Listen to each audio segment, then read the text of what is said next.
नमस्कार, मैं हूं प्रेम कुमार। आप देख रहे हैं प्रेम से बोलो सत्य बहुमत। आपका स्वागत है।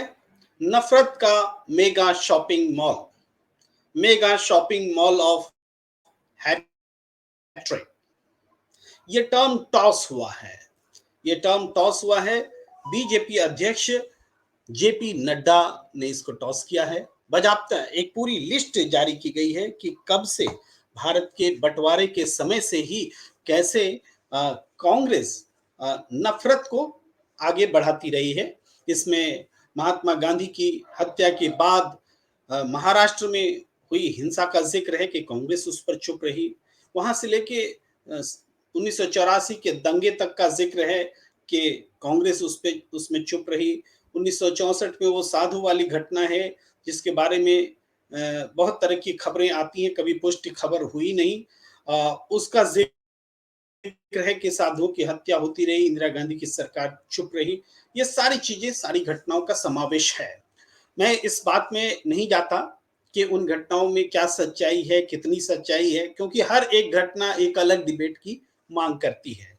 लेकिन जो बात महत्वपूर्ण है, वहां मैं आपका ध्यान आकृष्ट करना चाहता हूं, वो ये कि ये नारा कि mega shopping mall of hatred, नफरत का मेगा शॉपिंग मॉल, ये नारा राहुल गांधी के उस नारे के जवाब में है जिसमें राहुल गांधी ने कहा था कि नफरत के बाजार में मोहब्बत की दुकान हम खोल रहे हैं। तो मुद्दा क्या है? मुद्दा यह है कि भारतीय जनता पार्टी अब कांग्रेस के तय किए हुए मुद्दे पर आकर के बैटिंग कर रही है या खेलने उतर रही है। मुद्दा कांग्रेस तय कर रही है। कांग्रेस में भी कौन? राहुल गांधी। राहुल गांधी मुद्दा तय कर रहे हैं और बीजेपी उस मुद्दे पर आ रही है। राजनीति बदल गई है, देश की राजनीति बदल गई है। अब तक क्या हो रहा था कि भारतीय जनता पार्टी की ओर से मुद्दे प्लांट किए जाते थे और सारा विपक्ष जो है उसके पीछे, और मीडिया तो उसके साथ होती ही रही है, उसके पीछे चल पड़ती थी। आज देखिए, जो मीडिया बीजेपी के साथ चल रही थी, आज भी है, लेकिन वो सब के सब राहुल गांधी के तय किए हुए मुद्दे पर चल रही है। न सिर्फ बीजेपी, बल्कि भारत की जो गोदी मीडिया है, जो मुख्य धारा की मीडिया है, वह भी अब उसी राह पर चल रही है। जो मुद्दा राहुल गांधी तय कर रहे हैं, उसी मुद्दे को वो भी मुद्दा बना रही है। नफरत के बाजार में मोहब्बत की दुकान, इसके समांतर बीजेपी ने जो नारा दिया है, नफरत का मेगा शॉपिंग मॉल, आज हर चैनल पर यह नारा गूंज रहा है। बीजेपी के बताए हुए वो सारे मुद्दे गूंज रहे हैं। लेकिन चलिए, नफरत के बहाने ही सही, कांग्रेस पर इल्जाम लगाने के बहाने ही सही, लेकिन आपने मोहब्बत पर बहस तो शुरू की। ये कांग्रेस की जीत है। ये कांग्रेस या पूरे विपक्ष की जीत है कि जो मुद्दा राहुल गांधी तय कर रहे हैं, उस पर भारतीय जनता पार्टी लौटती हुई दिख रही है, उस मुद्दे पर आ रही है। मोहब्बत मोहब्बत की दुकान को लेकर के जो राहुल गांधी ने नारा दिया, भाई कर्नाटक की जीत के बाद ये नारा, और उसमें जान आ गई कांग्रेस के कार्यकर्ताओं में, नेताओं में, खुद राहुल गांधी में कॉन्फिडेंस आ गया। लेकिन उल्टा साइड अगर देखें तो कॉन्फिडेंस लूज हो रहा है। भारतीय जनता पार्टी के की कुनबे में देखें तो कॉन्फिडेंस लूज होता दिख रहा है। तभी तो वो नफरत का मेगा शॉपिंग मॉल लेकर आ रहे हैं, वरना वो कोई एक ऐसी नई बात खड़ी कर देते जिसके इर्द गिर्द चर्चा होने लग जाती और ये नारा अपने खत्म हो जाता। लेकिन अब ऐसा हो नहीं पा रहा है। अब तक तो हो रहा था कि मुद्दों को भटकाने में बीजेपी कामयाब हो रही थी, लेकिन अब राहुल गांधी जिस तरीके से असर्ट कर रहे हैं और जिस तरीके से बदला हुआ राहुल गांधी का रूप देखने को मिल रहा है, उसमें अब राहुल गांधी के तय किए हुए मुद्दे बीजेपी को परेशान करने लगे हैं। और नतीजा ये है कि मोहब्बत के बाजार में नफरत की दुकान, इसके समांतर एक नारा लेकर के बीजेपी को आना पड़ा है, नफरत का मेगा शॉपिंग मॉल। अब देखिए सियासत कैसे बदल रही है कि राहुल गांधी को जगह नहीं मिलती थी मीडिया में, और जगह मिलती भी थी तो कैसे मिलती थी? जब किसी नकारात्मक बातों को लेकर के राहुल गांधी का जिक्र करना हो, जैसे ही भारतीय जनता पार्टी के प्रेस कॉन्फ्रेंस में राहुल गांधी पर कोई हमला हो, तो उसको लेकर के मीडिया में डिबेट छिड़ जाया करती थी। लेकिन अब परिस्थिति बदल गई है, क्योंकि राहुल गांधी ने देश की राजनीति को मीडिया गुरुओं, इलेक्शन गुरुओं, क्षमा कीजिए, जो इलेक्शन कैंपेनर्स होते हैं, मीडिया इलेक्शन का मैनेजमेंट होता है, तो वो मैनेजमेंट गुरुओं के हाथ से राजनीति को बाहर लाने का काम राहुल गांधी ने किया है। मैनेजमेंट गुरुओं के हाथ में राजनीति कब गई?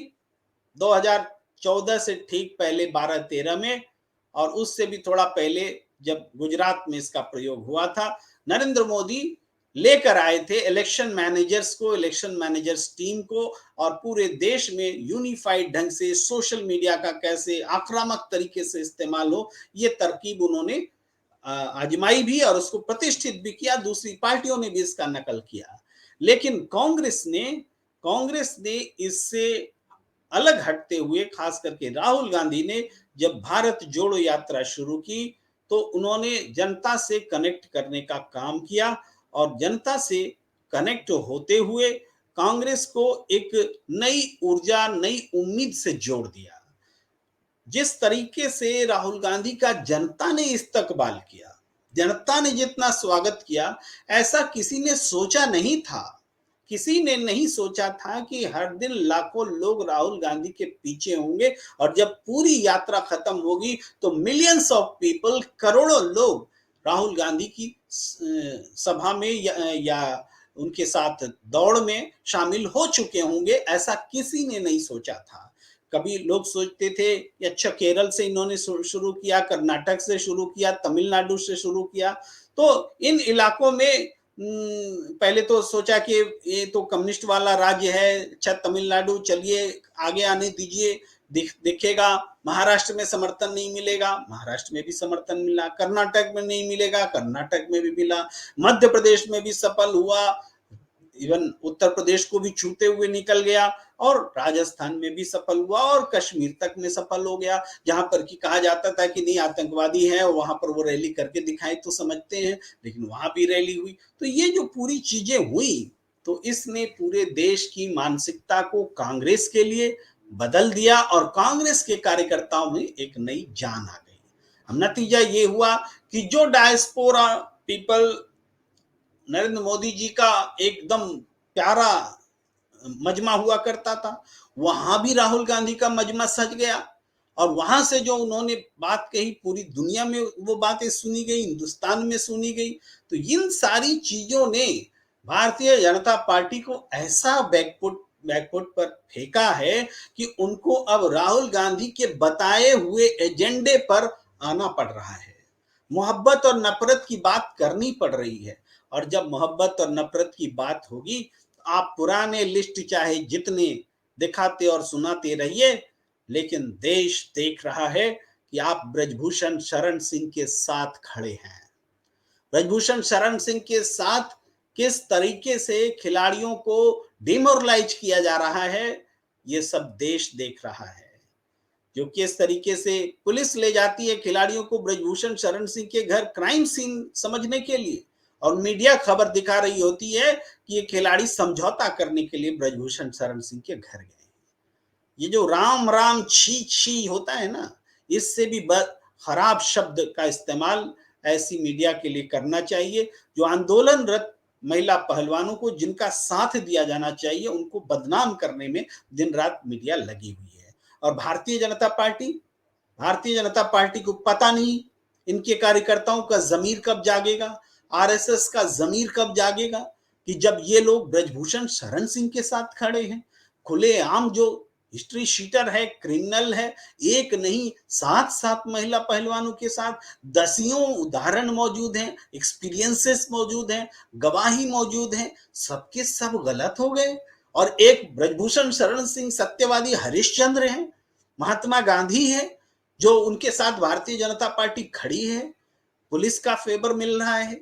एफआईआर दर्ज करने में दिक्कत हो रही है, सुप्रीम कोर्ट को बोलना पड़ रहा है, पॉक्सो एक्ट लग जाता है तो उस पर गिरफ्तारी नहीं होती है, और जब वो उस समय का इंतजार किया जाता है कि कैसे पॉक्सो एक्ट हटाने के लिए आरोपियों को ही प्रभाव में ले लिया जाए, और आरोपी की तरफ से उसके पिता उसको बदलते हैं बयान। उससे पहले आरोपी के चाचा दादा उन सब का बयान चलाया गया, मीडिया को प्रभाव उसके जरिए संदेश देने की कोशिश। ये सब दिख रहा है कि गलत के साथ कौन खड़ा है।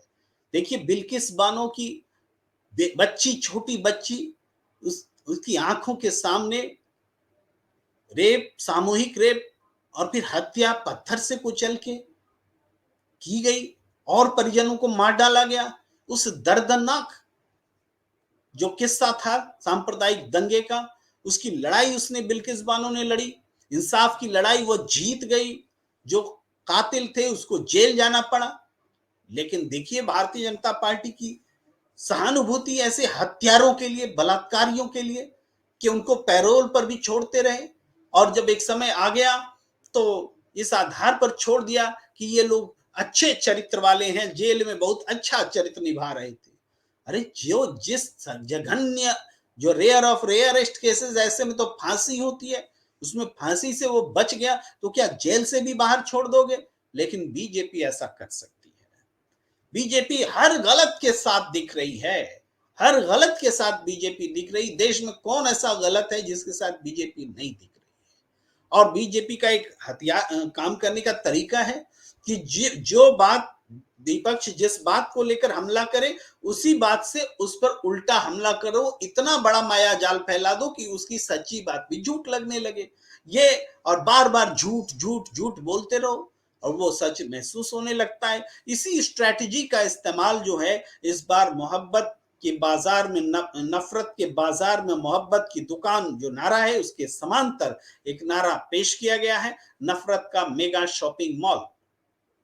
और नफरत का मेगा शॉपिंग मॉल में वही संघी नजरिया, वही भाजपाई नजरिया कांग्रेस को बदनाम करने के लिए। अरे गांधी के हत्यारों को एक बार भी ये लोग नहीं बोलेंगे, कोसेंगे।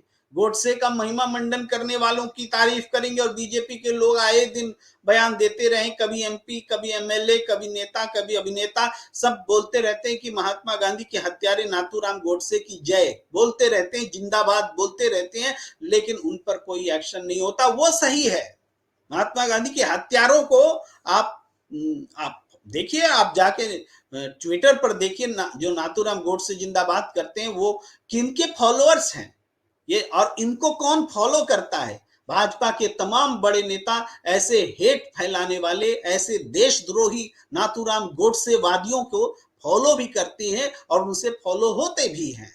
तो ये दिख रहा है कि गलत के साथ कौन खड़ा है और सही के साथ कौन खड़ा है। सही के साथ कौन खड़ा है इसमें आप सहमत असहमत हो सकते हैं, लेकिन बीजेपी हर गलत करने वालों के साथ खड़ी है, इसमें तो अब असहमति की गुंजाइश भी खत्म हो गई। असहमति की गुंजाइश भी खत्म हो गई। अरे कोई भाजपा से बाहर है तो ईडी सीबीआई उसके घर जा रही है, और वो भाजपा में आ जाती है तो ईडी सीबीआई अपने घर लौट जाती है। ये कौन सा, किस किस्म का राज चल रहा है इस देश में? लेकिन नफरत का मेगा शॉपिंग मॉल लेकर के एक मेगा कैंपेन करने को उतरी है भारतीय जनता पार्टी। मगर ये कॉन्फिडेंस हिलने का सबूत है, और कॉन्फिडेंस हिलने का सबूत ये भी है कि अब भारतीय जनता पार्टी को एनडीए याद आ रहा है, नेशनल डेमोक्रेटिक अलायंस की याद अब आ रही है। पहले तो अपने सभी साथियों को अपने पास से जाने दिया अहंकार में कि हमें नहीं चाहिए दोस्त मित्र, और अब जब 2024 में दिख रहा है कि विपक्ष एकजुट होता नजर आ रहा है, और अगर 4-5 राज्य में विपक्ष ने एकजुट होकर के इनको डैमेज कर दिया, बिहार में, बंगाल में, महाराष्ट्र में, मध्य प्रदेश और छत्तीसगढ़, राजस्थान में तो कांग्रेस अकेले सक्षम है। अगर इन राज्यों में अगर बीजेपी को डैमेज कर दिया गया, झारखंड भी ले लीजिए, तो फिर समझिए कि बीजेपी के पास ऐसे ही बहुमत से पीछे आंकड़ा चला जाता है। और पूरे देश में अगर फिजा बन गई तो फिर वो जो नीतीश कुमार ने कहा है ना कि 100 सीट नहीं पहुंचने देंगे, वहां तक बात चली जाएगी। ये बात समझ में आने लगी है, और इसलिए ये पैरेलल जो है नैरेटिव खड़ा करने की कोशिश की जा रही है। लेकिन यकीन मानिए, ये उदाहरण बताता है कि कांग्रेस के बनाए हुए एजेंडे पर, कांग्रेस के बनाए हुए मुद्दे पर भारतीय जनता पार्टी को आकर सियासत करनी पड़ रही है। यही नटशेल में इसका संदेश है। इस चर्चा में, बातचीत में फिलहाल इतना ही। हमें दीजिए इजाजत। नमस्कार।